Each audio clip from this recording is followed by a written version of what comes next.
Throughout human history, there have always been mysteries, seductive whispers from ages long past that continue to fascinate us.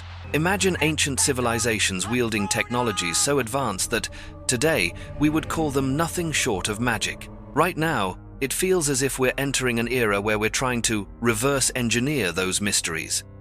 Yet, the more we uncover, the more questions we find ourselves asking. How did they achieve such extraordinary precision without modern tools? Join us as we pull back the curtain on ancient technologies that defy the laws of physics and on the hidden secrets of lost civilizations. Ancient civilizations achieved extraordinary feats in construction and technology. They built pyramids, temples, and monumental structures with a level of precision that still astonishes the modern world. But their achievements didn't stop there. These civilizations also developed advanced irrigation systems, remarkable techniques in metallurgy, and sophisticated medicine. Roman engineers, for example, designed aqueducts stretching for dozens of kilometers using nothing but gravity, demonstrating a deep understanding of hydraulics. Meanwhile, the Maya created highly detailed calendars and possessed solid knowledge of astronomical cycles. Elsewhere, the Chinese invented paper, gunpowder, the compass, and printing technology, all long before the Western world even knew such innovations existed. The exploration of ancient technological capabilities reveals just how advanced these early societies truly were. By studying their tools and manufacturing methods, we gain a deeper appreciation for the skill and ingenuity of people from the distant past. Unlocking the secrets of ancient technology not only helps us preserve cultural heritage, it also sparks inspiration for modern innovation as we learn how these ancient tools and techniques actually worked. By reconstructing old methods, today's researchers don't just connect with history, they open up new possibilities for the future. For example, studying ancient water management systems could help us discover better ways to conserve and utilize water resources today. When researchers set out to decode ancient technology, they follow a careful, step-by-step process. First, they thoroughly investigate the technology to understand how it operated, examining artifacts and even ancient artwork to gather information.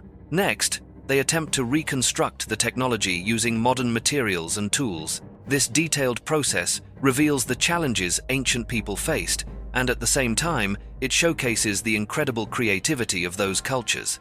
In the end, learning from the past is truly the key to building a more innovative and sustainable future. Part 1. Decoding Ancient Mysteries. Randall Carlson has put forward a fascinating idea that ancient civilizations may once have harnessed plasma technology, a theory that completely challenges our conventional understanding of history and technology. Carlson suggests that the people who built monuments like the pyramids thousands of years ago actually possessed advanced technologies that humanity is only beginning to rediscover today. For example, he points to the Great Pyramid of Giza, also known as the Pyramid of Khufu. This structure has an exact slope angle of 51.84 degrees, a number that is anything but random. According to Carlson, this unique angle was chosen for some mysterious reason, possibly connected to energy flows or the way the pyramid was designed to tap into natural forces. Even more astonishing is the fact that the Great Pyramid's location almost perfectly aligns with the geographical center of all the continents on Earth, adding yet another layer of mystery to its construction. Carlson also notes that the chambers and corridors inside the pyramid are perfectly aligned with celestial bodies. The 4 air shafts of the Great Pyramid point directly toward the stars Alpha Draconis, Beta Ursae Minoris, Orion's Belt, and Sirius. This arrangement shows that the builders possessed an incredibly advanced understanding of astronomy. By highlighting these details, Carlson implies that the ancients not only had a deep knowledge of the world around them, but also knew how to use that knowledge to create structures capable of harnessing energy in ways that modern humanity is only just beginning to explore. This idea suggests that our ancestors may have been far more advanced than we ever imagined. Part 2. The Lost City of Palenque. Was this ancient Maya king piloting a spaceship? For years, a single relief in the abandoned Maya city of Palenque has sparked countless theories about ancient aliens. What is it about this place that leaves people both baffled and intrigued? Palenque was once a thriving Maya metropolis. Today, it looks like something straight out of an Indiana Jones movie.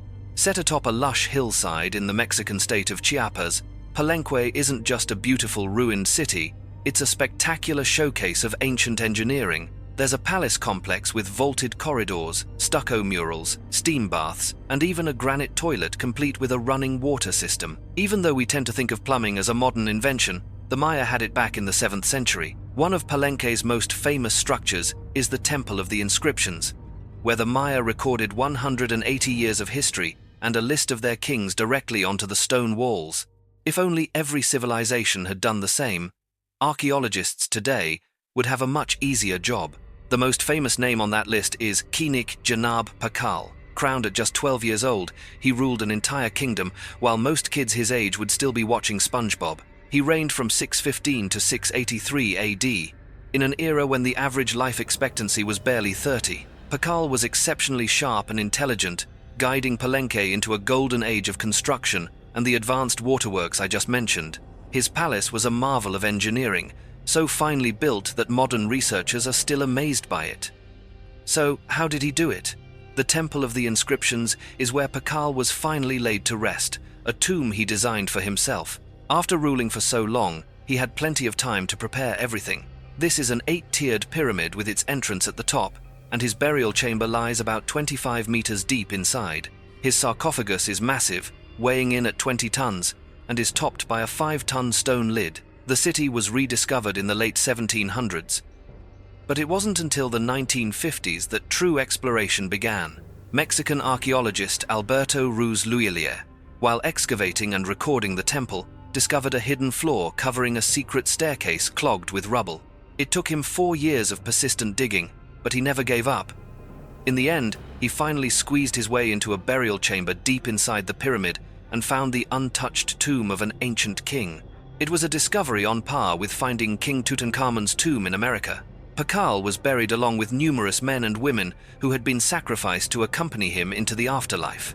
But the reason Palenque has become so famous recently isn't its engineering marvels, it's the relief carved onto Pakal's sarcophagus lid, which some people claim shows the great king piloting an ancient spaceship. According to these theories, all of Pakal's knowledge was advanced technology granted to him from the cosmos. Was Pakal flying a rocket? This image pops up everywhere on shows like Ancient Aliens. Those who believe in the ancient astronaut hypothesis insist that Pakal's tomb proves the Maya were aided by beings from the stars in building their city and civilization.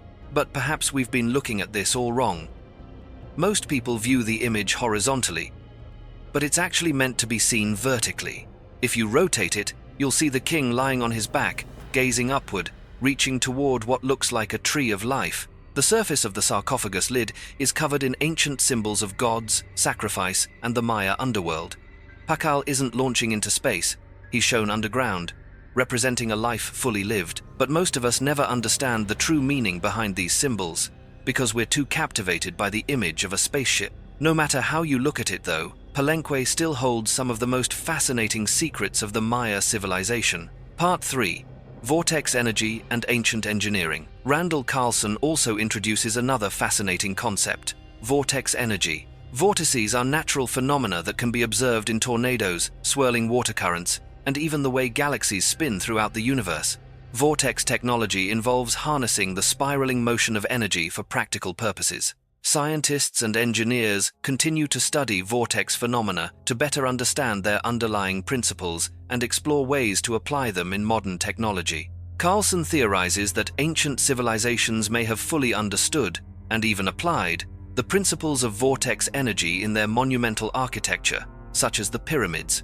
He proposes that the pyramids, especially the Great Pyramid of Giza, were not merely elaborate tombs, but might have been constructed to serve a much greater purpose. The distinctive shape of the pyramid, with its sloping sides converging at the top, could actually create a special vortex energy effect. According to Carlson, there must be a transition between a cylindrical and spherical form, and through experimentation, he found that a specific angle helps minimize turbulent vortices. That angle, 51.84 degrees, may well be the key to creating or harnessing vortex energy. The pyramid's shape is thought to concentrate natural energy from the Earth and its surrounding environment. This concentrated energy could have been used by ancient people for a range of purposes, such as providing light or powering tools. Some believe that simply being inside a pyramid can have healing effects, possibly due to the vortex energy generated by its unique structure. This energy might also have been used in spiritual rituals or other ancient practices. If the ancients truly understood and utilized vortex energy technology, it would suggest their scientific knowledge went far beyond what we typically attribute to early civilizations. Studying structures like the pyramids could open new directions for us to harness and use energy more efficiently and sustainably in the future. Part 4. King Arthur's Castle. King Arthur's Castle, could this be the real Camelot?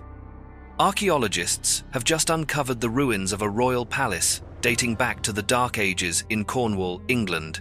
This cliffside stronghold, echoing with legend and whispers of kings, may have once belonged to King Arthur himself, or at the very least, been the place where the legendary king was conceived. Since medieval times, Tintagel has been inextricably linked to the Arthurian legend. In their quest to find the real person behind the myth, archaeologists discovered a fortress perched on the cliffs, perfectly suited for a 5th or 6th century king. The ruins of Tintagel Castle lie amid pounding surf, rolling hills, and mists so thick there are days you can't even see your own hand in front of your face.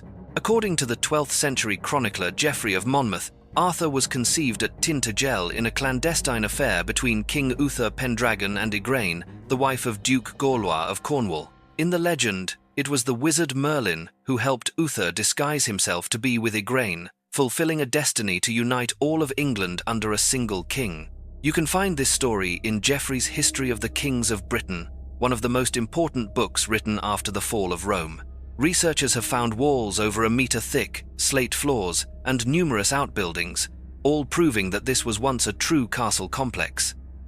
All around are fragments of pottery and broken glass. Archaeologists discovered bowls and plates from Turkey and North Africa, wine and olive oil from Greece, and glass cups from France. The only thing missing is a moat and a dragon. So, is this evidence that the legend might be true?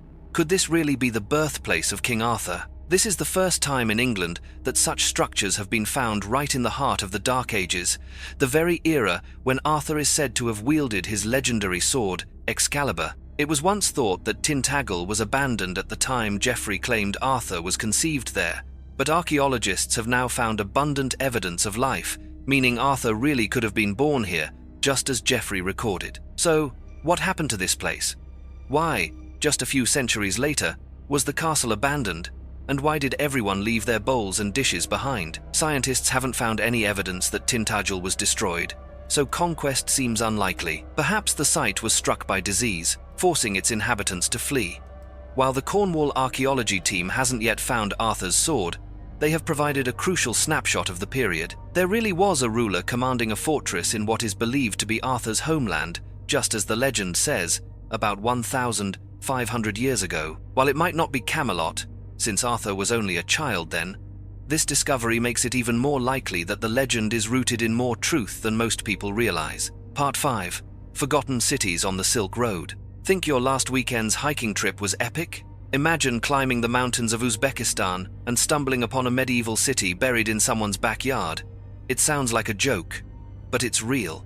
Welcome to Tugun Bulak and Tash Bulak, two Silk Road cities that nobody ever mentioned before, simply because nobody knew they existed. For centuries, historians thought the Silk Road was just a dusty route connecting famous desert cities, but it turns out ancient merchants had a thing for cold climates and tough mountain trails too. These remote towns were indeed part of the Silk Road, but so small and isolated that history nearly forgot them. This top-tier archaeological adventure began with Farhod Maksudov, head of Uzbekistan's National Archaeology Center, and Michael Frachetti from Washington University in St. Louis.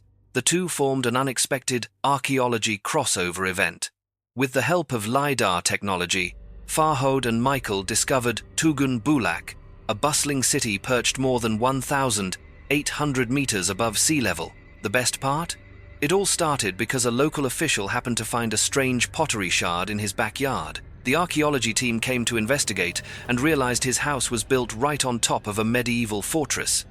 You have to wonder if the rent went up after that discovery. They first found Tash Bulak in 2011, then Tugun Bulak, a city about the size of the Vatican, high in the mountains, surrounded by defensive walls and the remnants of large-scale iron smelting operations. For reasons no one can quite explain, medieval Uzbeks looked up at these daunting mountains and decided, let's build our factories here.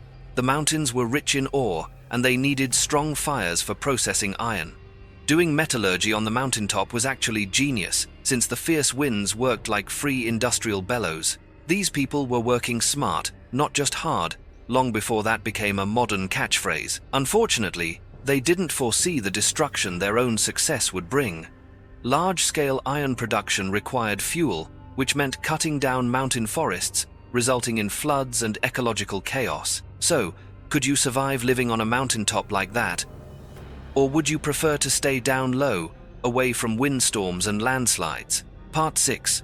The Welsh Labyrinth. On the windswept highlands of Wales, ancient shepherds weren't just counting their flocks, they were constructing labyrinths so complex that even the lair of the Minotaur would be put to shame. These aren't your average garden mazes. They're massive ceremonial landscapes carved directly into the earth, and there's one place where you can still see them with your own eyes. These ancient mazes are called caerdroea, and they're typically designed in a 7-ring pattern reminiscent of the Cretan labyrinth, the very style that famously confounded the Minotaur in Greek mythology. To put it plainly, the Welsh borrowed the Greek blueprint and put their own spin on it.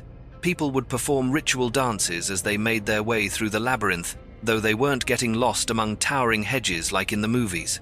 In fact, historians aren't even sure what exactly went on inside these labyrinths. But here's where things get even more interesting. Think these mazes are exclusive to Wales? Think again. Historian Mario Zaccaria discovered a caerdroea in Petrella Tifanina, Italy, the only known example in the entire Mediterranean region. Why is it there? Who built it? Was it the result of some ancient tourist from Cardiff getting lost and deciding to settle down? Nobody really knows. Part 7.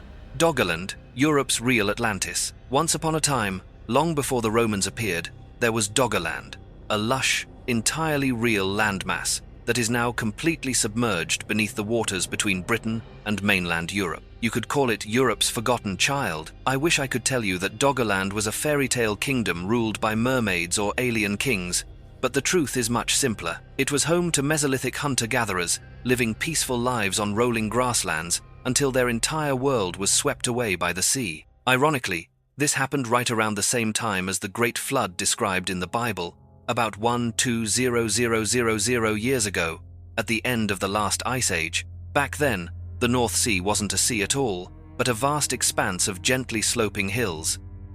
If you were a nomadic mountain climber, Doggerland would have been paradise. You might wonder how we even know all of this. Amazingly, archaeologists only unraveled the complex history of Doggerland thanks to seismic data collected by oil companies. It was the hunters of black gold who accidentally helped scientists reconstruct a digital map of prehistoric Europe. With modern technology, they have now recreated more than 4,600 square kilometers of ancient Doggerland. But mapping the land was only the beginning. Fishermen in the North Sea still regularly haul up ancient bones and tools, ghostly relics from the Stone Age. It's as if Europe was once submerged, and then, 10,000 years later, fishermen started pulling up bricks from a sunken cathedral. Doggerland may have vanished, but its cautionary tale is more relevant than ever. Stone Age people were driven from their homeland by climate change. Rising seas erased their world, and today millions live along the same coasts that were once Doggerland. Billions more live by shorelines around the globe, and unfortunately, our polar ice sheets aren't looking too stable these days. See the connection? Doggerland is both a story and a warning, a reminder that a world beneath the waves could be our own future. Part 8. Noah's Lost Pyramid. A fragment from the Dead Sea Scrolls has revealed something astonishing. It turns out that Noah's Ark might not be what we always thought. This 2,000-year-old ancient text could be the very proof that Noah's Ark was, in fact, a pyramid. Here's a quick rundown on the Dead Sea Scrolls. 50 years ago, a Bedouin shepherd in Israel accidentally discovered a cave full of ancient scrolls near the Dead Sea. These became the famous Dead Sea Scrolls, which include about 800 manuscripts, with roughly 200 of them being pieces of the Hebrew Bible. Recently, the Israel Antiquities Authority used a special camera to scan tens of thousands of tiny fragments from these scrolls. Each fragment was photographed up to 28 times under different wavelengths of light. This cutting-edge imaging technology allowed researchers to decode texts that had previously been completely unreadable. According to Dr. Alexa Uzdiski, one of these newly uncovered texts describes Noah's Ark as a structure with ribs meeting at the top, forming the shape of a pyramid. That's intriguing, because it's not the only historical account to mention a pyramid-shaped ark. A 3rd century Greek translation of the Bible also described the ark as pyramid-like, and some medieval authors claimed its roof rose to a point. That leads to the theory that the ark was actually a pyramid, and that it could still be hidden somewhere in the ancient world, maybe in Egypt or Turkey. We just don't know its true location yet, or whether the legend is real at all. Part 9. The Lost Cities of the Amazon. A stunning discovery about ancient cities has just been announced in South America. Scientists in Bolivia have uncovered evidence of advanced cultures that once thrived deep within the Amazon rainforest. Using state-of-the-art mapping technology to peer through the forest canopy and chart the ground below, they revealed the remnants of a lost urban network hidden in the wild. These aren't the fabled cities of Z or El Dorado. Instead, researchers have identified numerous residential areas that formed a much larger community, all interconnected by roads. What they found was a kind of urban fortress and a complex social center, very likely belonging to the Kasarabi culture, which flourished between 500 and 1400 AD. These settlements featured pyramids, massive temple complexes for rituals, and even a water distribution system that stretched for miles across the landscape. This network delivered clean water to smaller, outlying communities far from the city center. It's an extraordinary revelation because it proves that, at least in Bolivia, the Amazon was never just a wild land. It was shaped into a unique world by its native peoples, who transformed the landscape to meet their needs. Yet, these settlements were abandoned suddenly about 600 years ago, even before the arrival of the Spanish. As of now, no one knows why. Part 10. Rome's war machines, a secret blueprint for world domination. With livestock? Yes, it's real, and it's just as wild as you're imagining. The Romans gave us roads, aqueducts, and those gladiator death matches. But did you know they also once dreamed up warships powered by oxen and armored chariots pulled by cattle? Somewhere between a military strategy manual and a medieval fever dream sits the work known as De Rebus Bellicis, which translates as On Matters of War, written in the 4th century AD. This book is packed with war machines so advanced they were centuries ahead of their time. To put it in context, the 4th century was not a great time in Italy. The Roman Empire was crumbling, battered by the Goths, Vandals, and Huns. It was the perfect moment to start inventing giant killing machines. The author of De Rebus Bellicis was clearly fed up with watching Rome get torn apart, so he came up with a slew of outlandish inventions meant to turn the tide for the army. Sadly, most of his ideas were ignored, though, looking back, some were probably 1,000 years ahead of their time. Take the armored warship, for example. Imagine a fleet of ships completely shielded in armor, impervious to arrows and whatever else enemies could throw at them. The Romans were this close to inventing the modern battleship, centuries before the age of naval warfare. Would it have worked? Maybe. Would it have looked awesome? Absolutely. But so far, there's no evidence the Romans ever actually built one. Then there's the supercharged catapult. The Romans were already famous for their siege weapons, but our mysterious author wanted to upgrade everything. He designed a kind of catapult with incredible range and firepower. If it had ever been built, it could have leveled an entire village with a single shot. The author even wanted to turn cattle into weapons of war. He proposed ox-powered galleys, mobile siege towers pulled by oxen, and even giant crossbows that ran on bovine muscle. Who needs wheels when you have livestock? It's almost as if someone was trying to invent a tank using farm animals. And speaking of tanks, the book includes those too, armored war wagons, straight out of a Roman Mad Max.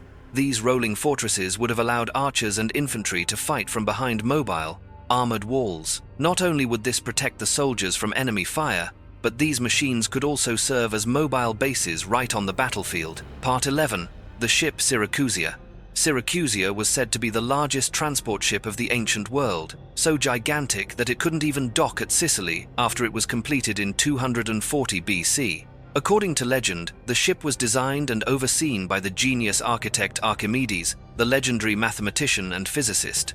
So it's no wonder he managed to create the biggest vessel in history. Ancient historian Moschion described the ship as capable of carrying nearly 2,000 passengers and 1,800 tons of cargo, equipped with catapults and guarded by 200 soldiers. Yet, the ship only sailed once, on a short journey from Syracuse to Alexandria, where Pharaoh Ptolemy III accepted it as a personal gift. After that, No one knows what happened to the Syracusia. Most historians believe it was simply too large for practical use and ended up abandoned, slowly rotting away in the harbor. Even so, the ship's technology was nothing short of astonishing. To protect the hull from marine organisms and algae, it was coated with horsehair and pitch. Researchers now believe Syracusia was the world's very first example of anti-fouling technology, a method used to keep barnacles and other creatures from clinging to the hull and slowing or damaging the ship. Today, you can just buy anti-fouling paint, but 2,300 years ago, it was a lot more complicated. Thank you for watching. Don't forget to subscribe if you haven't already, so you won't miss out on more fascinating videos about the world's greatest mysteries. See you next time.